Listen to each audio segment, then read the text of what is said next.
Penelusuran tim iNews berlanjut ke Pandeglang, Banten untuk menemui Daini, seorang TKW yang mengalami kekerasan fisik saat bekerja di Arab Saudi. Daini pulang ke Indonesia dengan kondisi memprihatinkan dengan mata dalam keadaan rusak dan sejumlah luka di sekujur tubuh. Saat kami tiba, kebetulan Daini hendak memeriksakan matanya ke RSUD Banten, didampingi keluarga dan petugas P2TP2A Pandeglang. Jadi rencananya hari ini ibu mau kontrol atau gimana? Ke rumah sakit rujukan untuk kontrol yang ketiga kali ya. Ini yang ketiga kali. Dua kali kan di Pandeglang, ini yang ketiga untuk tindakan. Dari pertama kali ibu bertemu sampai sekarang ada perubahan? Alhamdulillah sudah ada perubahan, cuma untuk matanya yang pendarahannya harus dilakukan tindakan. Di rumah aman milik Dinas Pemberdayaan Perempuan dan Pelindungan Anak, Daini menjalani pemulihan, didampingi keluarga dan petugas P2TP2A.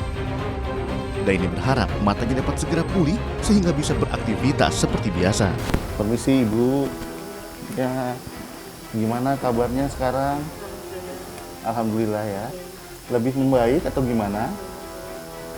Sekarang kita mau sama bapak didampingin sama keluarga. Saya juga mau ikut nih bu, dampingin ibu ke RSUD periksa matanya bu ya. Semoga lekas sembuh ya bu. Tim iNews bersama Daini bergegas ke RSUD Banten. Di perjalanan kami sempat berbincang cukup lama dengan Daini. Padahal sebelumnya Daini enggan bercerita perihal peristiwa yang dialaminya. Nah ibu, kalau mohon maaf ibu, kalau ibu boleh cerita, kalau ibu keberatan nggak masalah, itu ibu diperlakukan seperti apa bu waktu di sana bu? Pukulin setiap hari selama 2 kali pulang. Itu karena ibu melakukan kesalahan atau gimana bu? Nah, kesalahannya cuma lambat doang, kerjaan pengennya dia itu keras, ribet. Terus ibu katanya kan handphonenya diambil ya? Iya, diambil di atas. Jadi nggak bisa itu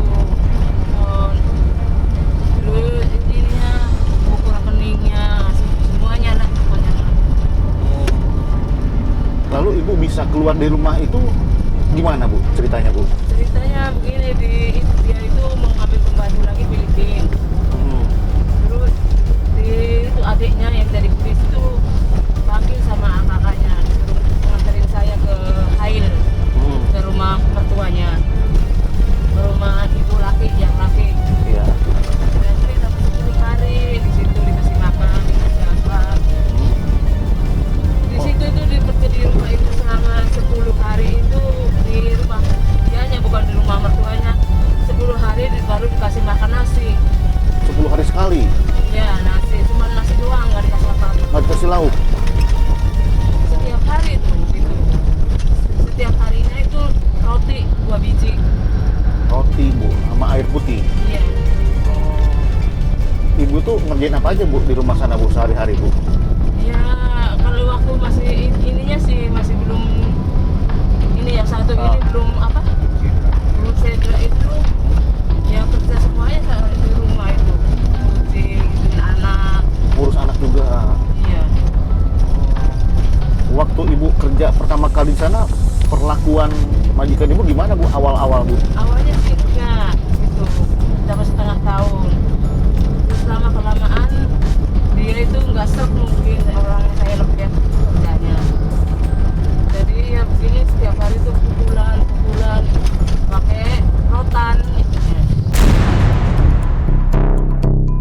Misalnya soal pekerja rumah tangga, di banyak negara mereka tidak punya regulasi khusus tentang pekerja rumah tangga, sehingga mereka terkurung di dalam rumah, tidak punya akses komunikasi, hak-hak untuk bergerak itu nyaris dibatasi, dokumen mereka ditahan gitu ya, sehingga potensi kekerasannya itu terus terjadi. Dalam perjalanan, Daini menceritakan kalau dirinya diselamatkan oleh jamaah umroh asal Indonesia. Orang umroh itu nolongin saya. Orang umroh itu apa? Biar cepat sampai rumah gitu, karena kondisinya saya itu nggak membaik, jadi kasihan juga. Nah ibu kan mata yang pertama itu kan sebelumnya normal bu ya? Terus dipukul sampai rusak itu ibu sempat diobati nggak bu? Enggak, Sembuh sendirinya? sembuh sendirinya. Kami pun tiba di Rumah Sakit Umum Daerah Banten Di sini Daini akan menjalani pemeriksaan lanjutan terkait kondisi penglihatannya pasca mengalami tindak kekerasan. Alhamdulillah sejak awal kita ketemu dengan hari ini lebih bagus dibanding awal. Dia lebih terbuka, dia lebih bisa komunikasi lebih bagus dan terarah. Usai menjalani pemeriksaan oleh dokter mata di RSUD Banten, kepada kami Daini menceritakan bagaimana kondisi penglihatannya saat ini. Tadi waktu diperiksa kiri kanan itu melihat cahaya gitu. Itu senter, ada senter itu putih, lampu itu kelihatan.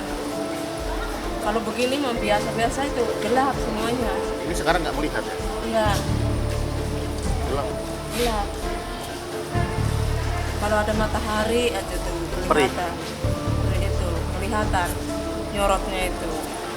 Tapi kalau orang lewat gitu nggak kelihatan ya? Enggak kelihatan, gelap.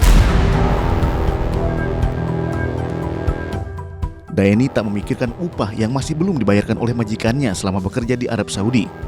Daini hanya ingin dirinya pulih dan dapat melihat kembali. Ya harapannya sih pengen sembuh seperti semula gitu. Pengen aktivitas seperti biasa. Iya. Atau lo satu, Bu. Dari sisi kerentanan itu masih terus terjadi meskipun sebenarnya sejak 5 tahun yang lalu pemerintah sudah memiliki satu regulasi atau undang-undang nomor 18 2017 tentang pelindungan pekerja migran Indonesia. Tetapi undang-undang ini belum dijalankan secara optimal gitu oleh pemerintah sehingga upaya-upaya untuk mencegah kekerasannya ini belum maksimal. Tentu semua berharap tak ada lagi penyiksaan dan tindak kekerasan dialami kaum wanita, terlebih seorang asisten rumah tangga atau ART. Pengawasan dan perlindungan ART baik di dalam maupun luar negeri harus dipertegas agar peristiwa yang dialami Siti Khotimah dan Daini tidak terulang di kemudian hari. Jadi jangan bilang Anda tidak tahu akan permasalahan ini, karena kami sudah memberitahukannya.